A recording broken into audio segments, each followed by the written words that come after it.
Sunnyside Traffic Calming, prepared by Christy Page and Tim Schaefer, narrated by numerous community members of Sunnyside.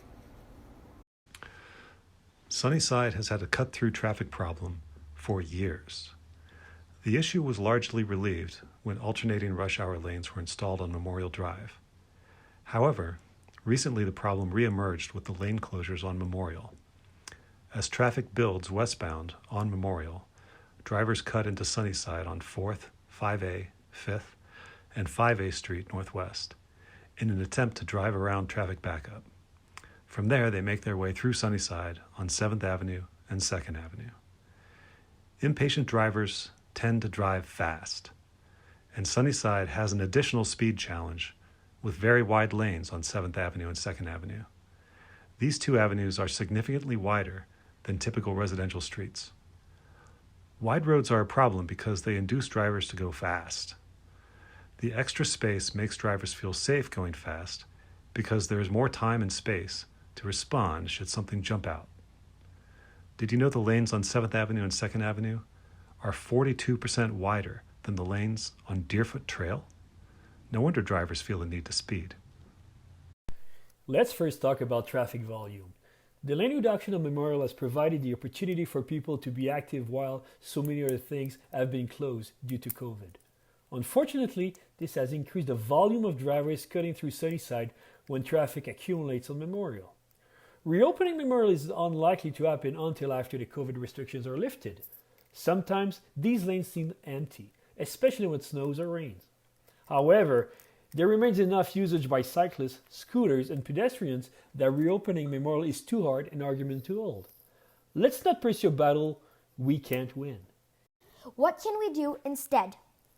Memorial vehicle backup is largely caused by 7th Street Northwest pedestrian crosswalk and the 9th Street Northwest traffic light.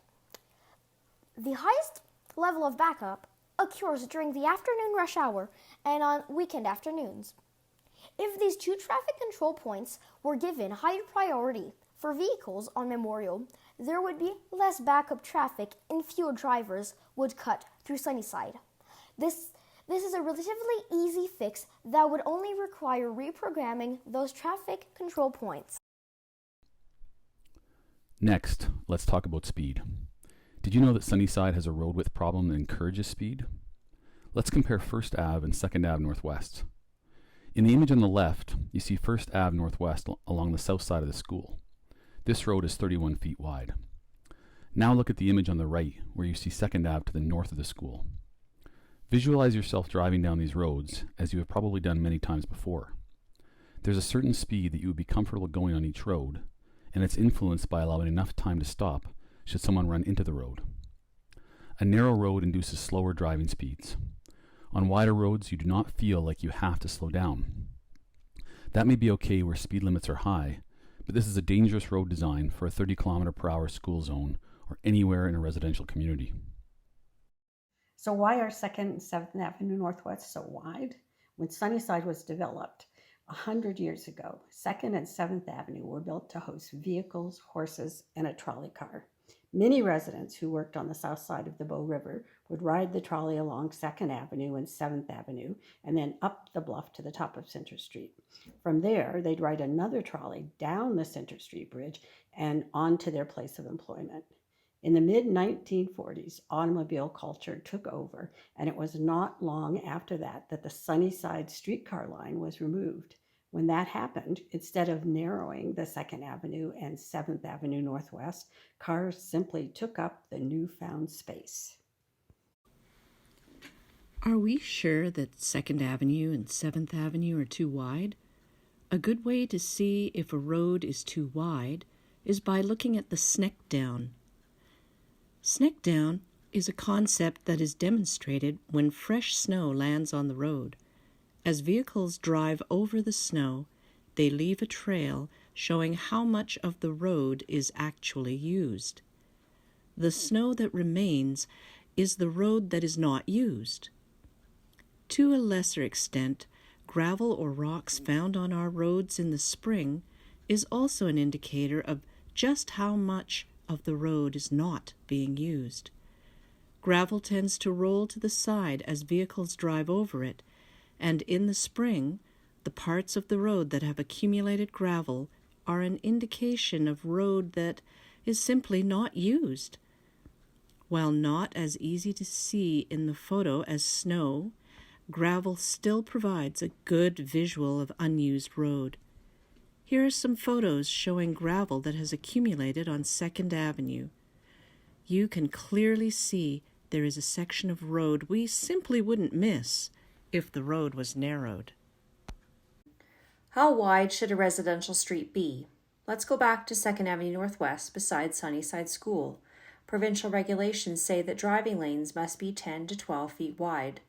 Parking lanes on the side of Calgary streets vary, but are typically 8 feet wide. That means there is between 8 and 12 extra feet on 2nd Avenue. Moving curbs and roadways is expensive, so how can we trial a narrower road at minimal expense to see if this works? City Transportation Planning has advised that an adaptive roadway is the quickest way to see if this change works in our community. An adaptive roadway is a pilot program. It is usually a temporary summer trial of a more pedestrian-friendly road design. Sunnyside is a good candidate because our area is a destination for the city. These days we see lots of pedestrian traffic from the river pathway system, and in normal times there are many festivals and events held nearby, like the CBC Book Drive, Princess Island festivals like Folkfest and Beakerhead, and the Field of Crosses Memorial. With so many events bringing people to Sunnyside, having streets that support all forms of transportation are needed. To get an adaptive roadway implemented, a community has to prove that it is united in advocating for change by logging 311 requests asking for it to happen. This proves that we are willing to work together and with the city to try something new. Once we have tried a pilot program, we are in a place of authority to actually comment on whether or not it was a good experience. Formal consultation with the city would be needed before any permanent changes were made to our streets. What might an adaptive roadway look like? The top diagram is an example of what an adaptive roadway could look like on the 700, 800, 900, and 1000 blocks of 2nd Ave Northwest. There would be enough room to have a protected bike lanes on each side of the street and keep the same parking and meet the provincial lane width standards. The bottom diagram is an example of what the 7th Ave and 600 block of 2nd Ave could look like. The road here is slightly narrower, meaning there would only be enough space for a protected cycle track on the north side of the street without interfering with the parking. The provincial lane width standard would also be maintained. With these changes, 2nd Ave and 7th Ave would have narrower lanes on the westbound lanes and would encourage slower speeds for all traffic, including cut-through traffic. 7th and 2nd Avenue are a transit road. They are therefore required to be wide enough for 2 full-sized transit buses to be able to easily and safely pass each other on a regular basis. The road won't be too skinny. Buses must be able to safely pass each other. If the road is built for 2 buses to be able to pass, you, in your car, will have plenty of room. It will become a normal-sized street. The adaptive roadway up in Crescent High is an example of what barriers define the new parking curb could look like. The parking lane will be visually well defined, and keeping cars parked along this stretch safe is a must. Does the community support measures to help reduce speed and volume of vehicle traffic? It's agreed by all of the community that traffic on 7th and 2nd Avenue is a systematic problem. In both 2018 and 2019, separate petitions were signed with almost 400 signatures asking for traffic calming measures to be put in place. Traffic studies by the city and police all concur that there's a problem on this stretch of pavement, but Sunnyside is very small and that there are other communities that are ahead of the queue for city resources. Does Sunnyside need a dedicated bike lane? Did you know that 2nd and 7th Avenue Northwest are designated as bike-friendly roads as part of the City of Calgary's bike network? You can see this is denoted by the green dotted line in the map on this slide. Bike-friendly roads are also marked on our streets with a blue bicycle sign. The purpose of these bike-friendly roads in Calgary's bike network is to provide cyclists with a safe and effective way to complete their journey, whether they are commuting, exercising, or just out enjoying the day. So 2nd and 7th Avenue Northwest are part of the city's bike network. Having a dedicated lane on these roads would be appropriate from that perspective. But is transitioning it from a designated shared road to a dedicated bike lane really needed? Well, let's pause there and ask the question. Has the term bike become outdated for this discussion? Today, our pathway network includes e-scooters, e-bikes, and various other powered people movers. The users of our pathways has also changed. No longer is it just spandex-wearing athletes. All ages and abilities can be found enjoying our pathways today. So if we trialed a dedicated lane, it would be for all allowable modes, and we would see all ages and abilities using it. You might be questioning whether we should be introducing a dedicated lane. Well, I guess that's a question that is up to each of us to decide. If you feel that speed is an issue, narrowing these extra wide roads down to provincial standard widths should help. The Adaptive Roadway program is a quick, easy, and inexpensive way to try this out to see if speed is reduced. If the trial proves successful, the city would engage with the neighborhood to see how it might become permanent. If it is not successful, that's okay too.